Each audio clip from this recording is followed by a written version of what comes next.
حضرت سیدی وارث پاک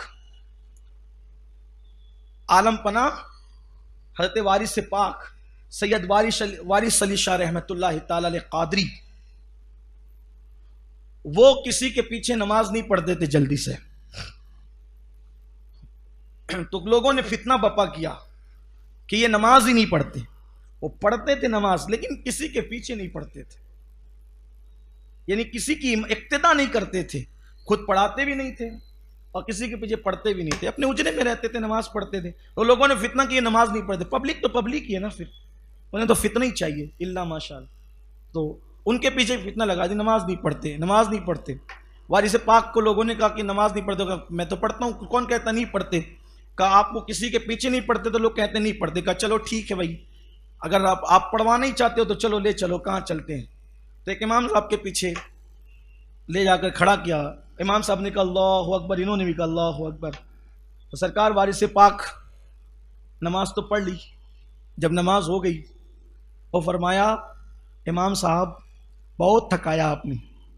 وہ اصل میں پوربی بادشاہ بولتے تھے بہت تھکایا امام صاحب، بہت تھکایا. سنا امام صاحب بہت تھکایا. ہاں ایسی ان کی عادت تھی، ان کا لہجہ یہ تھا بہت تھکایا. تو امام صاحب نے، اب امام صاحب کی عزت پہ کسی کی بھی، امام کیا کسی کی بھی عزت پہ بن آئے گی تو آدمی تو دائیں بائیں کرے گا نا. کہا حضرت کیا ہوا، کیا گستاخی ہو گئی؟ کہا امام صاحب میں بوڑھا آدمی، نماز میں اللہ اکبر کا آپ کے پیچھے ہو گیا. اب جدھر امام ادھر مقتدی. تو آپ تو پہلے چلے گئے سیدھا کرانہ دکان والے کے پاس، آپ کے پیچھے پیچھے مجھے بھی جانا پڑا. پھر آپ جب وہ گھوڑے کو چارہ لانے کے لیے چلے گئے تو پھر آپ کے پیچھے پیچھے مجھے بھی جانا پڑا. پھر آپ دودھ لانے بھی گئے تو مجھے پھر آپ کے پیچھے. ایک بوڑھے آدمی کو چند رکعت نماز میں کہاں کہاں لے کر کے گھومتے رہے. حضرت میں تھک گئے آپ کے پیچھے، اسی لیے میں پیچھے نماز نہیں پڑھتا. تو پھر اس کے بعد لوگوں نے کہا وارث پاک سے، وارث علی جب تم کسی کے پیچھے نہیں پڑھتے کسی کے پیچھے تو پڑھو گے. تو وارث پاک نے فرمایا علی حسین اشرفی جیسا امام لا کر دو، میں اس کے پیچھے جماعت کے ساتھ نماز پڑھوں گا. اگر امام ہو تو علی حسین اشرفی میاں جیسا، شیخ المشائخ سیدی اعلیٰ حضرت اشرفی میاں جیسا امام لا کر ان کے پیچھے نماز پڑھو. تو اب ہم لوگ لیکن یہ نہیں کر سکتے، ورنہ پتہ چلا مینکیوں کو بھی زکام ہو جاتا ہے. چلو اب ہم بھی کسی کے پیچھے نہیں پڑیں گے تو آپ بھی تو وارث پاک بنے نا. اپنا تو وضو بھی درست نہیں ہے تو پھر وارث. لوگ اللہ والوں کے برابر بننا چاہتے ہیں، پہلے اللہ والا بن تو صحیح، وہ مقام تو پا. ہمارے لیے تو ایسے ہی کہ جو سنی امام ہے اس کے پیچھے کھڑے ہو گئے، اللہ مالک ہے.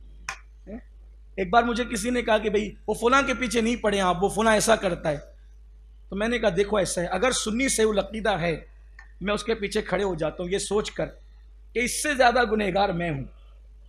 جب یہ مجھ سے بہتر ہے تو میرا امام ہو سکتا ہے، اور کائنات کا ہر سنی مجھ سے بہتر ہے، تو اس لیے میں اس کے پیچھے کھڑا ہو جاتا ہوں. میں یہ تفریق نہیں کرتا، بس شرط ہے کہ وہ سنی سے العقیدہ ہونا چاہیے.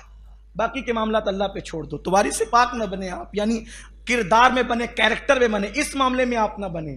ورنہ کچھ لوگ ایسے بھی ہوتے ہیں فجر میں خود پڑے رہیں گے اور وہ کہیں گے اس کے پیچھے نہیں ہوتی ہماری اور اس کے پیچھے نہیں ہوتی. ہاں اللہ تعالیٰ رحم و کرم.